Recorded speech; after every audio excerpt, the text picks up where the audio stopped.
You are born on a Tuesday morning in Kobe, Japan, in a private clinic on the 4th floor of a building that officially doesn't exist in any city registry. The midwife who delivers you has served this family for 31 years.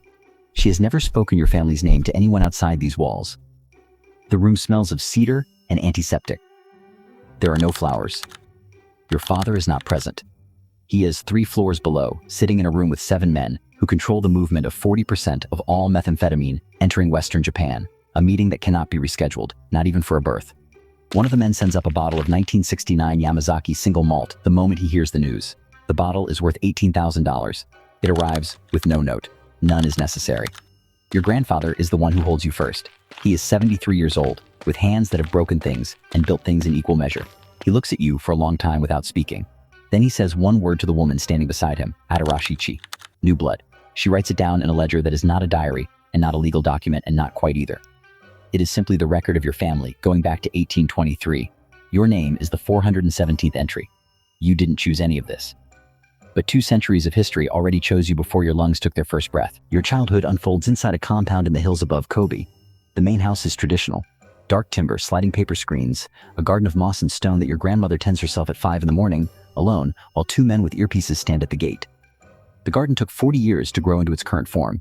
Your grandmother says it will outlast everyone inside the house. She says this without sadness. It is simply a fact about gardens. You have everything and you go nowhere. A private tutor arrives every morning at 7. Calligraphy, classical literature, business mathematics. Your grandfather sits in on certain lessons and says nothing, but you learn to read when he is satisfied and when he is not. When he is not, the lesson is repeated the next day. The tutor never explains why. Neither does your grandfather. Repetition is itself the explanation. At 6 years old, you attend your first ceremony. 43 men in formal kimono, seated in absolute stillness in the great room of the house. You walk in beside your father and the silence changes quality. It becomes deliberate, focused, a silence that is also a form of acknowledgement. Your father places his hand on your shoulder exactly once. You understand, without being told, that you are being introduced to something larger than yourself. You don't know its name yet. You will spend the rest of your life learning it. The compound has rules that are never written down and never broken. You absorb them the way you absorb the language. Through repetition, through watching the faces of adults when something is done incorrectly. Loud voices are for the outside world. Emotions are shown through action, never expression. When a man bows deeply to your father, you learn to read the exact angle of the bow and what it means. By age 8, you can read a room of 40 people in under 30 seconds. You don't know this is unusual. You think everyone can do this. The question arrives at 10 years old in a classroom in central Kobe. Your father decides you need to understand the world outside the compound, so for 2 years you attend a regular school under a modified family name. A driver drops you off 3 blocks away each morning and waits. You eat lunch with 30 children who talk about television programs you've never seen and video games you've never been allowed to play. One afternoon, a classmate asks what your father does. You give the prepared answer: real estate and import logistics. The boy nods and moves on. That night, lying in the dark, you realize the answer felt like a borrowed coat. The right shape, but not yours. You've been wearing borrowed answers for 10 years. You haven't noticed until now. You go to your grandfather. He is sitting in the garden at dusk, watching a koi move through black water. You ask him what your family actually is. He is quiet for a long time. Then he tells you a story about 1823, about a man named Mori Takashi in the port city of Kobe, about a group of merchants who needed protection from the local warlords, about a system of obligation and loyalty and money that slowly became something with its own gravity, its own rules, its own kind of honor. We are order, your grandfather says. In a world that is always choosing chaos, we are the ones who maintain order. You are 10 years old. You find this completely convincing. It will take you another 15 years to understand what it costs. At 17, your grandfather sends you to Tokyo University under your real name. It is a statement, not a decision.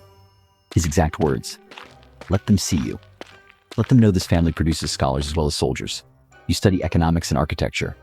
You are serious and solitary in the way that comes from growing up inside a world with very few peers. You make friends carefully, the way your family taught you to do everything. Slowly, with full attention to what a person reveals before they intend to reveal it. In your second year, you meet a professor who is writing a thesis on the economic structure of organized crime in post-war Japan. He doesn't know who you are. Over coffee, he explains your family's history to you from the outside. Revenue estimates of 47 billion yen annually across construction, entertainment, real estate, and financial services. Political connections reaching into 3 prefectural governments. 11 front companies incorporated in Singapore. He calls it a parallel economy operating inside the legitimate one like a second skeleton. You sit and listen to the architecture of everything you grew up inside, described by a man who has studied it for 9 years from a distance and still doesn't see all of it. You fall in love at 20. Her name is Natsuki. She is from Osaka, studies environmental law, believes in systemic change with the kind of quiet intensity that makes you want to believe in it too. For 8 months, you are as close to ordinary as you will ever get. You eat convenience store food at midnight. You argue about films. She teaches you that the way you observe people can read as coldness, and you try, genuinely, to unlearn it. Then one of your father's men appears at a cafe where you are meeting her. He stands at the door and doesn't come in. He just stands there. She asks who he is. A family associate, you say. She looks at the man for a long moment. She looks back at you. She is an environmental lawyer. She understands what it means when the environment of a person requires constant monitoring. She doesn't end it that night. But you watch something shift behind her eyes, and you know it is the beginning of the end, and you know there is nothing you can do because the man at the door is not the problem.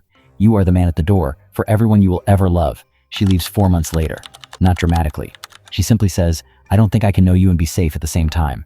And I'm not sure which one I'm more afraid of losing. You don't argue. You sit with it instead. You will sit with it for a long time. At 24, your father sits you down and shows you the actual numbers, not the street-level operations. Those you have always known existed, the way you know a building has a foundation without seeing it, but the full architecture. The family controls 43 legitimate businesses generating 28 billion yen in declared revenue annually. Beneath that, another 19 billion yen moving through 17 shell corporations registered in Macau, the Cayman Islands, and the Republic of Vanuatu. A financial forensics team of 6 operates out of a floor in a Shinjuku office building. Their only function is to ensure those 2 layers never visibly connect. The family employs directly and indirectly approximately 2,300 people across Japan. Of those, fewer than 180 are what the media would call Yakuza. The rest are accountants, construction managers, restaurant staff, hotel concierges, city planning consultants, 2 judges, and 1 sitting member of the Hyogo Prefectural Assembly. This is the part that universities don't teach. The violence was never the business. The business was always the infrastructure. Violence was simply the price of building it in 1823 when there was no other tool available. Your grandfather built 3 public schools in underfunded districts. He funded a tsunami relief operation in 2011 that reached coastal communities 3 days before the government did. He is, by any measurable standard of human behavior, both a criminal and a man who made certain parts of Japan function better than they would have without him. Your father holds these 2 truths simultaneously without apparent difficulty. You've never been able to do the same. The Japanese government has been investigating your family for 11 years. In that time, they have successfully prosecuted 4 mid-level members and seized 340 million yen in assets, roughly 18 days of the family's operational revenue. The lead investigator has reportedly told colleagues, off the record, that dismantling the organization would create a structural vacuum in regional CAN's AI construction that would take a decade to fill and would likely be filled by Chinese or Russian criminal networks considerably less interested in local stability. The investigation continues. Nothing changes. This is also, you understand, a form of order. Your grandfather dies on a Wednesday in March. He is 89 years old. He dies in the moss garden, sitting in his chair, watching the koi. The garden takes no notice. The koi continue moving through the black water as though nothing has shifted in the world. Perhaps nothing has. 400 people attend the private ceremony. There are men who flew from Taipei and Busan and Manila. Men who control things you don't have names for.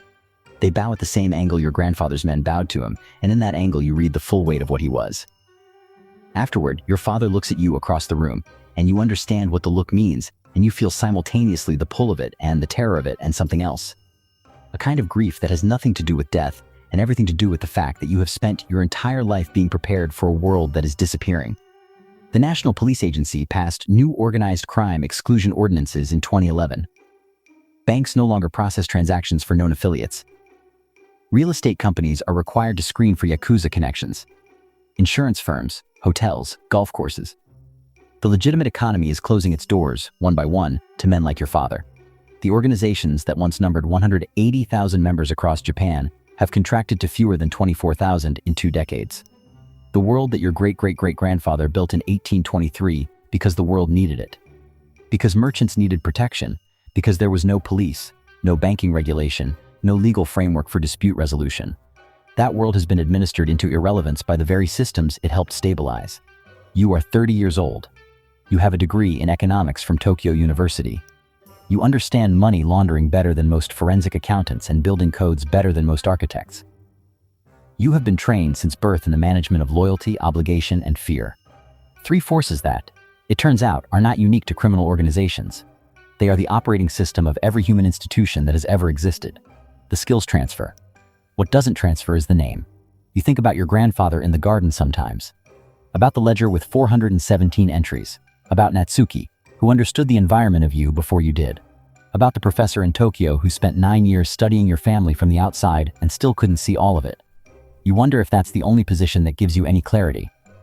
Outside, looking in. And then you wonder if that position was ever actually available to you, or if it's simply the story you tell yourself to feel like there was a choice somewhere, at some point, that you could have made differently. Your name is the 417th entry in a ledger that began in 1823. The 418th line is blank. Every morning you wake up and the pen is in your hand. Every morning you put it down and walk into the day. And you haven't decided yet whether that is the most courageous thing you've ever done, or whether it is simply the only thing you know how to do instead of writing.